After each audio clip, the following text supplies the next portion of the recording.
Selamat datang di Tukang Canting, tempat di mana kita mengungkap kisah-kisah menakjubkan dari masa lalu.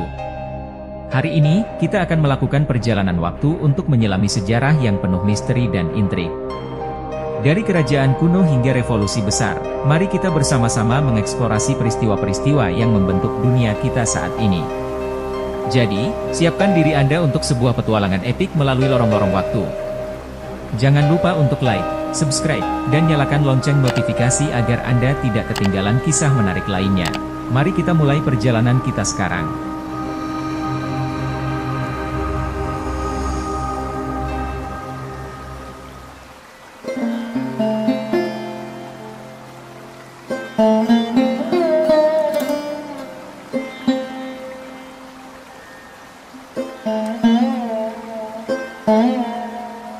Setelah runtuhnya kerajaan Majapahit, muncullah beberapa kerajaan Islam di Pulau Jawa. Pertama adalah kerajaan Demak yang didirikan oleh Raden Patah yang masih memiliki hubungan kerabat dengan Raja Majapahit. Raden Patah merupakan anak dari Brawijaya V yang kemudian belajar agama Islam kepada Sunan Ampel. Kerajaan Demak kemudian menjadi awal munculnya kerajaan-kerajaan Islam di Pulau Jawa. Kerajaan Demak berpusat di daerah Bintoro yang berada di sebelah timur dari kota Semarang. Pada saat kerajaan Demak mengalami kemunduran yang disebabkan oleh perebutan kekuasaan, muncullah tokoh yang bernama Jaka Tingkir. Tokoh inilah yang kemudian memindahkan pusat pemerintahan ke daerah pedalaman yang dinamakan Pajang dan berkuasa di daerah tersebut dengan gelar Sultan Hadiwijaya.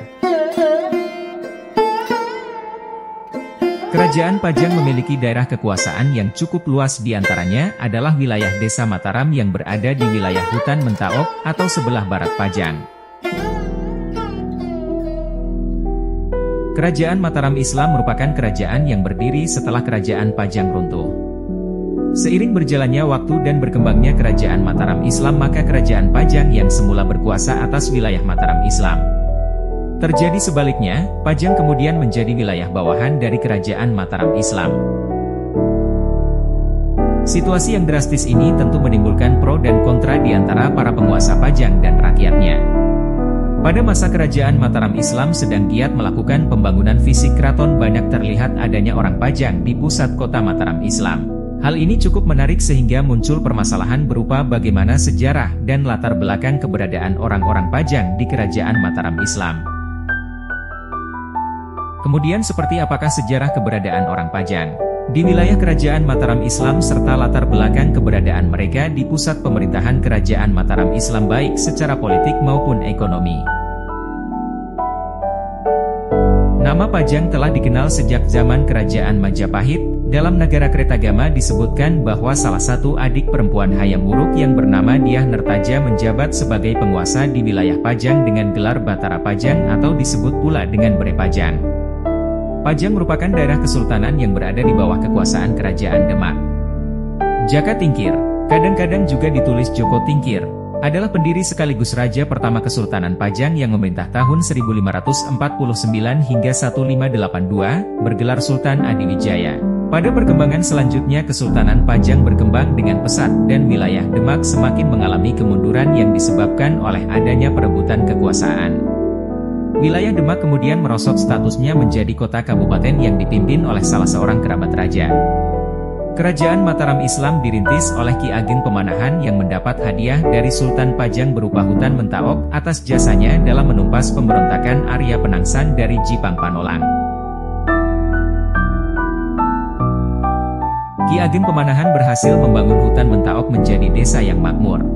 Bahkan lama-kelamaan menjadi kerajaan kecil yang siap bersaing dengan Pajang sebagai penguasanya. Setelah Ki Ageng Pemanahan meninggal pada tahun 1575, beliau digantikan oleh putranya, Danang Sutawijaya, yang juga sering disebut Pangeran Ngabehi Loring Pasar.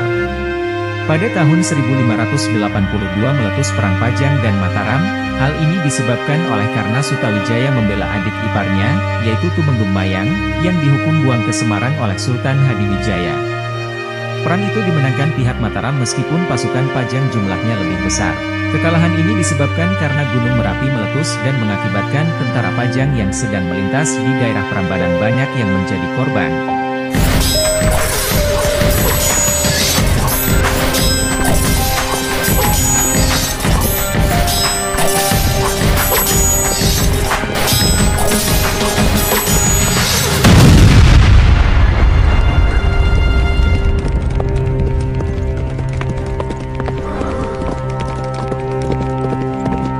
Sepulang dari perang, Sultan Hadiwijaya jatuh sakit dan meninggal dunia. Sepeninggal Sultan Hadiwijaya terjadi persaingan antara putra dan menantunya, yaitu Pangeran Benawa dan Arya Pangiri yang memperebutkan tahta sebagai raja selanjutnya. Arya Pangiri didukung Panembahan Kudus berhasil naik tahta tahun 1583, namun pemerintahan Arya Pangiri hanya disibukkan dengan usaha balas dendam terhadap Mataram sehingga kehidupan rakyat Pajang terabaikan. Hal itu membuat Pangeran Benawa yang sudah tersingkir ke Jipang, merasa prihatin. Pada tahun 1586 Pangeran Benawa bersekutu dengan Sutawijaya atau penguasa Mataram untuk menyerbu Pajang. Meskipun pada tahun 1582 Sutawijaya memerangi Sultan Hadiwijaya, namun Pangeran Benawa tetap menganggapnya sebagai saudara tua. Perang antara Pajang melawan Mataram dan Jipang berakhir dengan kekalahan Arya Pangiri. Ia dikembalikan ke negeri asalnya yaitu Demak. Pangeran Benawa kemudian menjadi Raja Pajang yang ketiga. Pemerintahan Pangeran Benawa berakhir tahun 1587. Tidak ada putra mahkota yang menggantikannya sehingga Pajang pun dijadikan sebagai negeri bawahan Mataram. Setelah Sultan Hadiwijaya wafat, Sutawijaya mengangkat diri sebagai Raja Mataram dengan gelar Panembahan Senapati. Pajang kemudian dijadikan salah satu wilayah bagian dari Mataram yang beribu kota di Kota Gede. Panembahan Senapati bertahta sampai wafatnya pada tahun 1601. Selama pemerintahannya boleh dikatakan terus-menerus berperang menundukkan bupati-bupati daerah. Kesultanan Demak menyerah, Panaraga, Pasuruan, Kediri, Surabaya, berturut-turut direbut. Cirebon pun berada di bawah pengaruhnya. Panembahan Senapati dalam babat dipuji sebagai pembangun Mataram.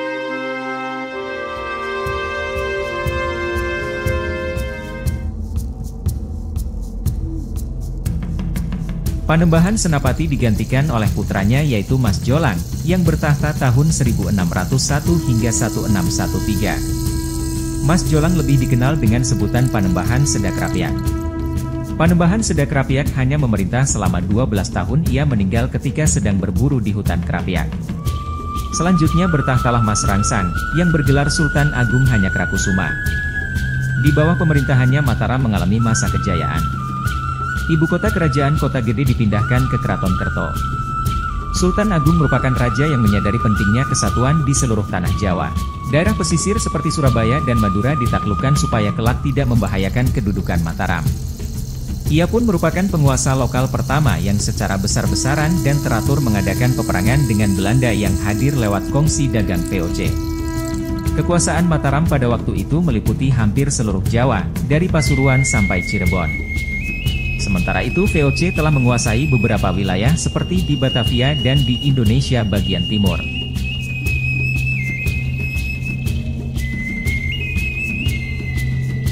Kesultanan Pajang yang semula merupakan penguasa dari wilayah Mataram pada perkembangan selanjutnya berubah menjadi wilayah bawahan Mataram dan berstatus sebagai kabupaten yang dikuasai oleh seorang bupati. Pada masa pemerintahan Panembahan Senopati hingga pemerintahan Panembahan Sedok Rapiak wilayah Kesultanan Pajang diberi kedaulatan, namun pada masa pemerintahan Sultan Agung kedaulatan itu sudah tidak diakui.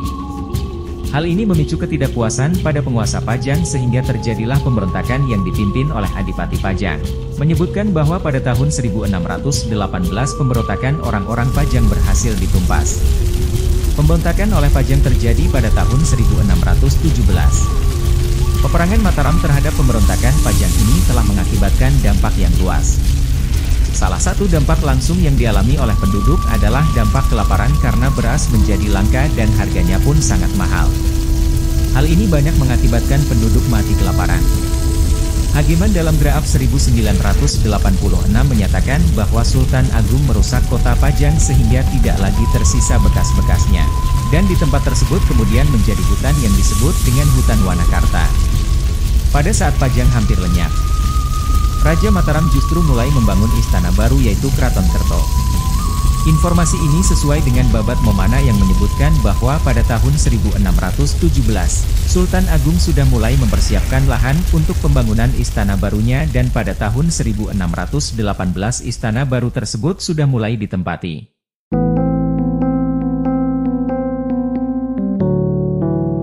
Graaf menyebutkan bahwa terdapat banyak orang pajang sebagai orang buangan di pusat kota Mataram yang dipekerjakan sebagai pembuat bata. Ia juga menyebutkan bahwa di antara para pengrajin bata tersebut, orang-orang pajang yang memiliki keahlian lebih dibandingkan dengan orang-orang Mataram itu sendiri. Informasi lain tentang keberadaan orang pajang di pusat kota Mataram Islam berasal dari catatan utusan Belanda bernama Cornelis van Maaseik yang datang ke Mataram pada tahun 1618. Maaseik menyampaikan bahwa ia melewati desa-desa yang dahulu merupakan wilayah pajang, kosong tidak berpenghuni. Diberitakan pula bahwa setelah Mataram Islam berhasil menaklukkan pemberontakan Pajang maka Raja mengangkut seluruh rakyat Pajang ke kota Mataram dan mengharuskan mereka untuk bekerja secara terus-menerus sebagai tukang batu. Dalam catatan sejarah diungkapkan bahwa Sultan Agung Hanyokrokusumo setelah mengalahkan para pemberontak tersebut kemudian membawanya ke kerajaan Mataram Islam untuk dipekerjakan sebagai pembuat bata. Hal ini didukung oleh informasi yang menyebutkan bahwa sekitar tahun 1617 hingga 1618 Masehi, orang-orang Pajang melakukan pemberontakan kepada Mataram. Setelah pemberontakan dapat teratasi kemudian Sultan Agung memerintahkan agar penduduk Pajang melakukan bedol desa pindah ke Kerto. Penduduk Pajang tersebut kemudian dipekerjakan di kerajaan sebagai pembuat batu bata, karena kerajaan sedang mempersiapkan proyek pembangunan yang cukup besar.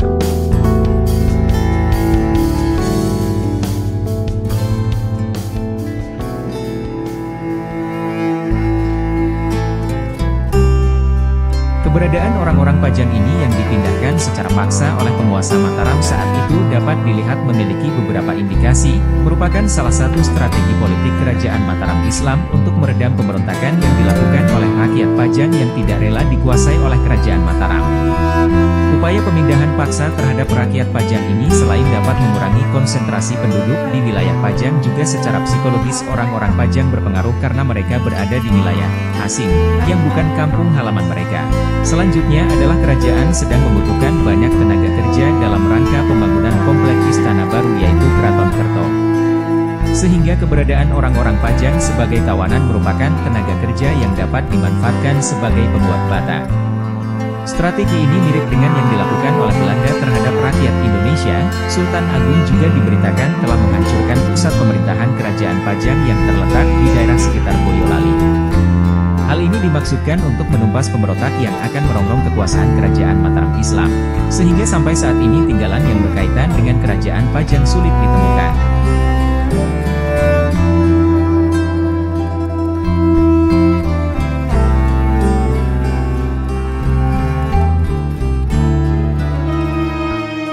Jika dilihat dari data toponim yang ada di Keraton Kerto maupun Keraton Pleret, tidak ada yang menunjukkan adanya suatu tempat khusus atas orang-orang Pajang yang dibawa ke kota Mataram. Hal ini menjadi menarik mengingat berdasarkan informasi dari catatan Belanda yang menyebutkan seluruh penduduk Pajang dipindahkan ke Mataram menunjukkan bahwa jumlah orang Pajang yang dipindahkan cukup banyak. Namun hal ini tidak ada penempatan secara khusus bagi mereka. Fenomena ini dapat dilihat secara politis bahwa kedudukan orang-orang Pajang sebagai orang buangan atau tawanan perang tidak ditempatkan secara bersama-sama dalam satu tempat. Hal ini dapat dipahami sebagai upaya meredam ancaman pemberontakan. Berbeda dengan keberadaan orang-orang Semarang dan Madura. Data toponim menunjukkan adanya pemukiman khusus bagi mereka yaitu dengan ditandai adanya nama wilayah Semarangan dan Sampangan. Data toponim yang menunjukkan adanya komunitas orang yang seasal juga terlihat di Kartosuro yaitu adanya nama daerah Pecinan dan Ponorogan.